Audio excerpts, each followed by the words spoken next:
यार दोस्तों, स्वागत है अपने YouTube चैनल पर। दोस्तों, अगर आपका पंखा चलते चलते स्लो हो जाता है, स्लो होने के बाद जब आप उसमें कंडेंसर चेंज करते हैं तो उस समय अगर आप कनेक्शन भूल जाते हैं तो आपका पंखा उल्टा चलने लगता है। तो दोस्तों, इसी के बारे में हम आज जानकारी देने वाले हैं। तो दोस्तों, अगर आप मेरे चैनल पर पहली बार आए हैं तो चैनल को सब्सक्राइब कर लें और बेल आइकन प्रेस कर दें, क्योंकि दोस्तों हम अपने चैनल पर ऐसी यूजफुल वीडियो लाते रहते हैं ताकि जो भी हमारा वीडियो आए उसका नोटिफिकेशन सबसे पहले आपके पास पहुंचे। तो दोस्तों, वीडियो को स्टार्ट करते हैं। तो दोस्तों, क्या होता है जब नया पंखा खरीद के लेके आते हैं तो उसमें ज़्यादातर क्या मतलब उसमें 3 ही कनेक्शन निकले होते हैं। आपने देखा होगा उसमें 3 कनेक्शन निकले होंगे, एक उसमें कॉमन होगा और एक कंडेंसर का होगा और एक रनिंग का होगा। ये आपने देखा होगा। तो जैसे आपने कंडेंसर चेंज किया उसमें और आपने जो आप लाइट के वायर देते हैं तो आपने कॉमन पे तो लगा है, लेकिन उस समय आपने रनिंग की बजाय अगर स्टार्टिंग पे दे दिया है तो आपका पंखा उल्टा चल रहा है। तो उसमें आपको क्या करना है कि जैसे मान लीजिए आपने स्टार्टिंग में लाइट का एक बार लगा दिया है और एक कॉमन पे लगा हुआ है, और फिर उसके बाद आपको क्या करना है कि जो कंडेंसर पे स्टार्टिंग में जो वायर लगा हुआ है उसको निकाल करके आप रनिंग पे लगा देंगे। ठीक है, तो आपका पंखा सीधा चलने लगेगा। अगर उसके बाद भी आपका पंखा अगर स्पीड नहीं दे रहा है तो आप उस पंखे को, जैसे कि आपका कूलर मोटर है या सीलिंग फैन है या फर्राटा फैन है, तो उसको आपको खोलना होगा। खोलने के बाद उसमें क्या करेंगे, आपको सीरीज बोर्ड ले लेना है। सीरीज बोर्ड से जब आप चेक करेंगे उस पंखे को तो किसी एक बार में, चलिए हम आपको चेक करके दिखा देते हैं। जो इसमें कनेक्शन है उसको निकाल लेते हैं, उसके बाद हम सीरीज बोर्ड से आपको चेक करके दिखाएंगे कि आपको किस तरीके से आपको चेक करना है। देखिए, इसमें 3 कनेक्शन है, आप देख सकते हैं। ठीक है, तो इसमें जैसे हमने कनेक्शन पूरे निकाल लिए, अब हमें यही जानकारी नहीं है कि इसमें कॉमन कौन सा है और रनिंग का कौन सा है, स्टार्टिंग का कौन सा है। ठीक है, तो हमें इसमें ये जानकारी लेना है कि इसमें कॉमन कौन है और कौन सा रनिंग है इसमें। तो आपको सीरीज बोर्ड ले लेना है। ठीक है, तो उसी से आपको चेक करना होगा। तो हमने देखिए सीरीज बोर्ड में इसका प्लग लगा दिया है और देख सकते हैं आप बल्ब जल रहा है। ठीक है, फिर किसी एक बार में आप लगाएंगे, जैसे कि आप इस तरीके से लगाते हैं तो आपको देख लेना है हमारा बल्ब जो है कितना जल रहा है।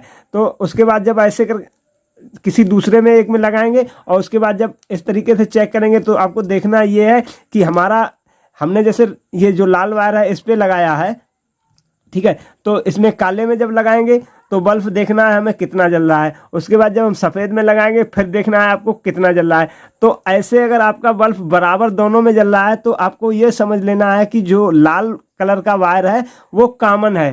ठीक है, उसके बाद अगर आप दूसरे किसी में लगा के चेक करेंगे, जैसे मान लीजिए आपने काले में लगाया और काले में जब आप लगाएंगे ऐसे करके सफ़ेद में लगाएंगे तो आपका जो बल्ब है बहुत स्लो जलेगा, और उसी समय जब आप लाल में लगाएंगे तो बल्ब आपका तेज जलेगा। ठीक है, तो इस प्रकार से आप चेक कर सकते हैं। जैसे कि आपने रनिंग और स्टार्टिंग में लगा दिया तो आपका बल्ब स्लो जलेगा, जिस समय आप कॉमन पे और या रनिंग या स्टार्टिंग पे लगाएंगे उस समय आपका बल्ब तेज जलेगा। ठीक है, जिसमें बल्ब बराबर जिस वायर में आप एक वायर को लगा रहे हैं उससे जब दोनों वायरों में टच करेंगे तो अगर आपका बल्ब बराबर जल रहा है तो वही कॉमन है। उसके बाद आपको देखना यह है कि जब आप मान लीजिए जैसे कि हमने कॉमन वायर देख लिया कि ये कॉमन वायर है तो हम इसको अलग कर देंगे। उसके बाद हमको कंडेंसर लगाना है, तो हमने इन दोनों में कंडेंसर आपको इस तरीके से लगा लेना है। ठीक है, अब लगाने के बाद हमें देखना है कि हमारा इसमें रनिंग कौन सा है और स्टार्टिंग कौन सा है। ठीक है, तो फिर आपको सीरीज बोर्ड से ही चेक करना है। अब जैसे ये कूलर मोटर है और जो हमारा बल्ब लगा हुआ है वो 100 वाट का है तो इसको नहीं चला पाएगा।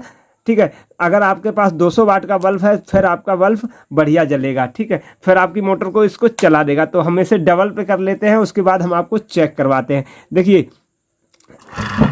ठीक है, मोटर चल रही है पर ये उल्टी चल रही है। ठीक है, आपको देख लेना है पंखड़ी के हिसाब से आपकी मोटर किधर को चल रही है। ठीक है, तो चलिए अब इसको हम जो सफ़ेद वायर है उसमें लगाते हैं। तो आप देख सकते हैं कि मोटर एकदम सीधी चल रही है और स्पीड में भी चल रही है। आप इस देखिए। ठीक है, अगर ये मोटर अगर उस तरफ घूम रही है तो उल्टी मोटर है। अब देख सकते हैं, देखिए इस तरफ चल रही है। आज जैसे ही इस मोटर को इस तरफ घूमना है, इस तरफ ऐसे करके घुमाएंगे तो ये सीधी चलेगी। तो आप देख सकते हैं, तो जिस बार पे आपकी मोटर सीधी चले वही आपका रनिंग है, और जिस पे उल्टी चल रही है वो स्टार्टिंग है। तो दोस्तों हमारी ये वीडियो आपको कैसी लगी? अगर पसंद आई है तो हमारे चैनल को सब्सक्राइब करें और एक लाइक करें और अपने दोस्तों के साथ शेयर भी करें। तो मिलते हैं दोस्तों नेक्स्ट वीडियो में।